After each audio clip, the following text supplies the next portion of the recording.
Okay, so now we're going to talk about if you wanted to pull these photos into Lightroom and edit them that way. So these could totally be done just in Lightroom if you wanted to, but let's just say you wanted to pull some of them into Photoshop and kind of enhance them a little bit more. So let's say we wanted to do that.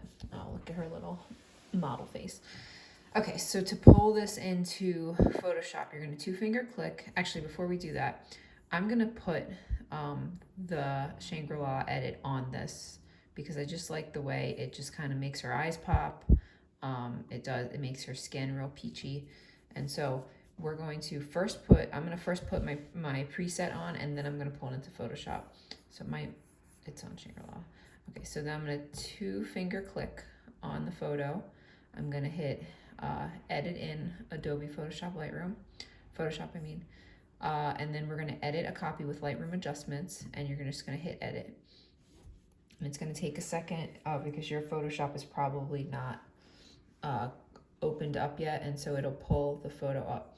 Now, Photoshop is trial and error. If things are not, so it pulled it up and you're like, oh, where's the photo? It's probably, yeah, it's over here because I had something else open too. And that may happen to you at some point too, that you're gonna have to just drag and drop the file up here so you can be in your main like editing template here. All right, so now we're in Photoshop. Quick overview of Photoshop. So over here on the right-hand side, you have these things. You have actions. Yours might say different things than mine. History. Mine say actions, history, and character.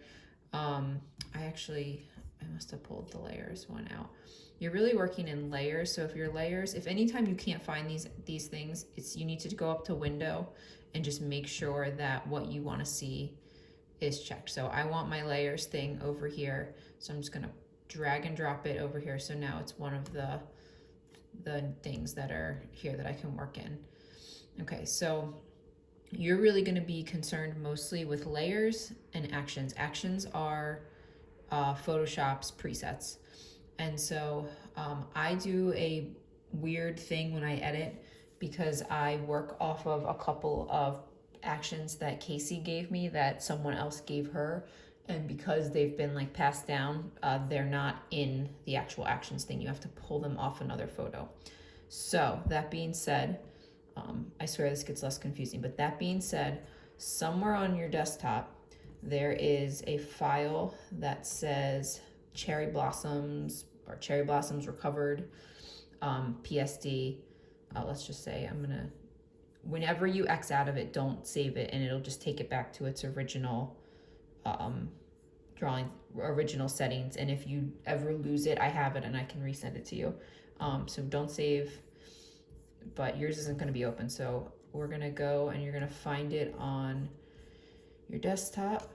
Mine's right here. I'm going to just double click it and it's going to open itself up into Photoshop because PSD files are Photoshop files.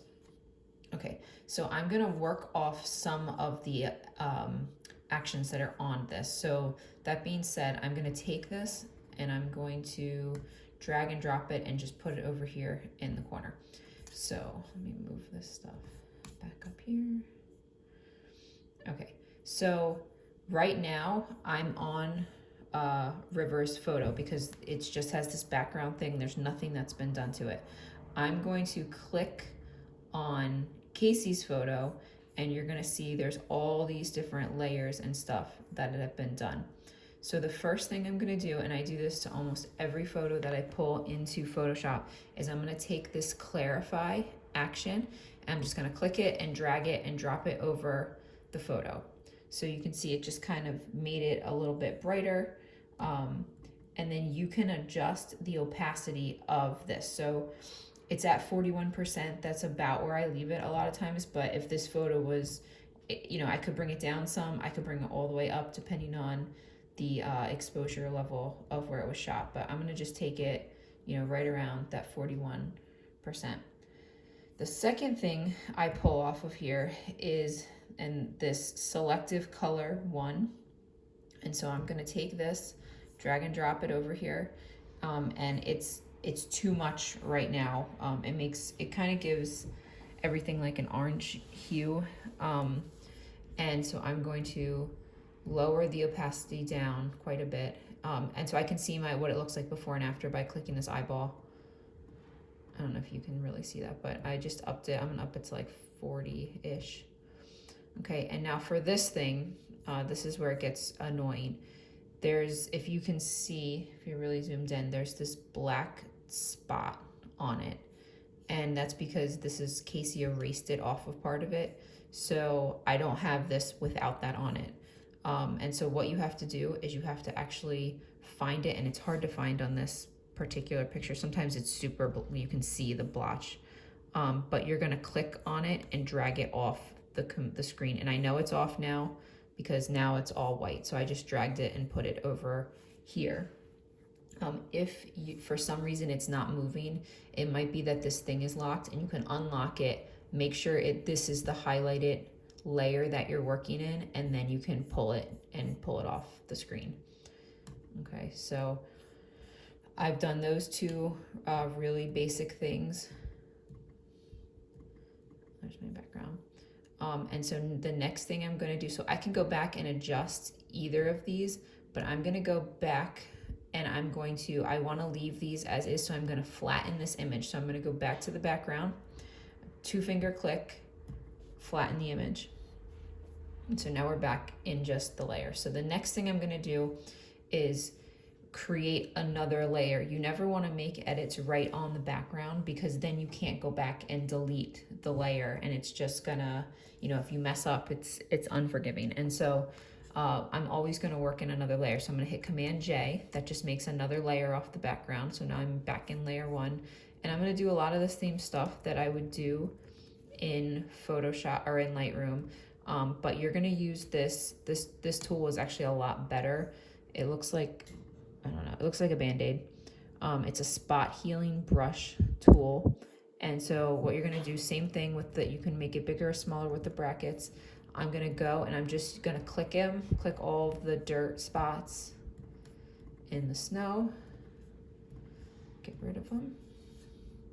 And this photo has a lot because I shot it up high, and so you're seeing more of the snow in the background. You can hold it down and drag it too, make like lines, and you'll delete, like if there's, lines of things or bigger spots. But it's super fast. You can just click it over all the dirt. Here, this little twig thing.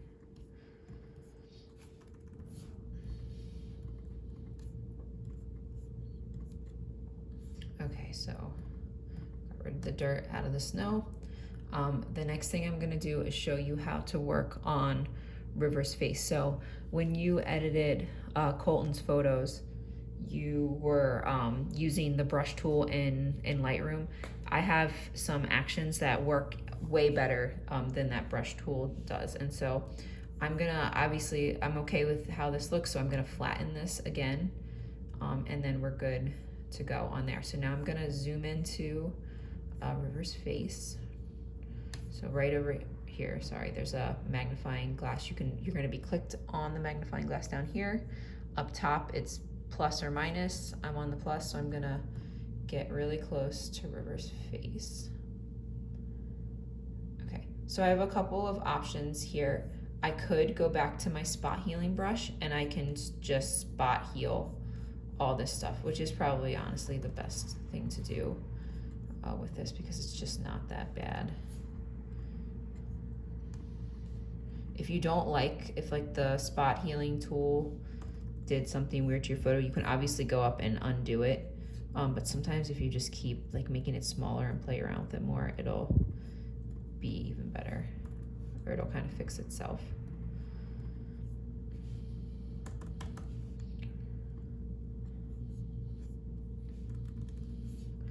Oops, and I did not do this in a layer, and I should have hit Command J first and made this a layer, because now I can't go back. And I mean, I can go back on the history brush and delete all of these, but I don't hate it bad enough to do that. And so you can always work back through the history thing, but I should have just made a layer to do that.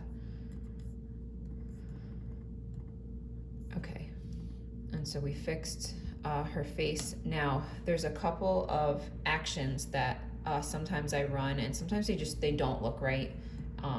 But I use, so if you go to actions, on the actions thing, you're gonna see all of these. There's a thing, I had you load this color book thing. If you open it up for the arrow, just hit the arrow down. For a lot of newborns, I run this cast action. So you're gonna just click cast and then you'll hit play down here.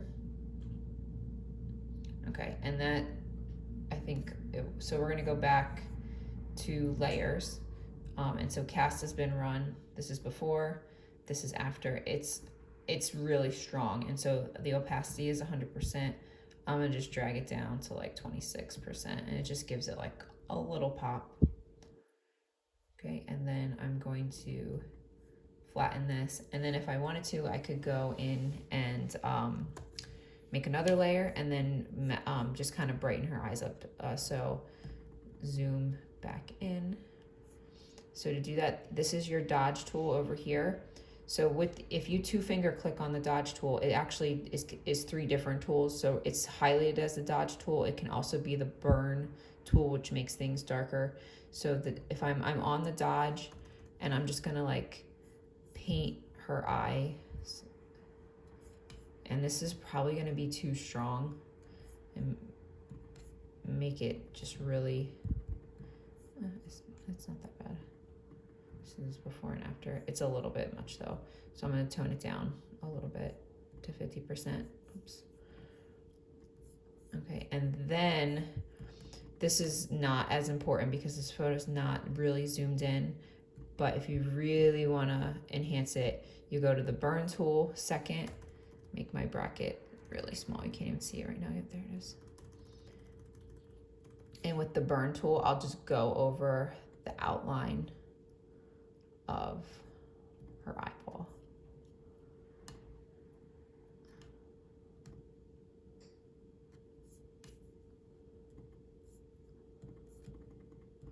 So really just so you can see the whole thing here. And still it's down. All right, so that's all finished. I'm gonna flatten it, and then I'm gonna go up to File and hit Save. And it's going to automatically bring it back into my Lightroom. So you see it's saving down here. It's gonna take a second. When I click on Lightroom, it should create a second photo with the adjustments.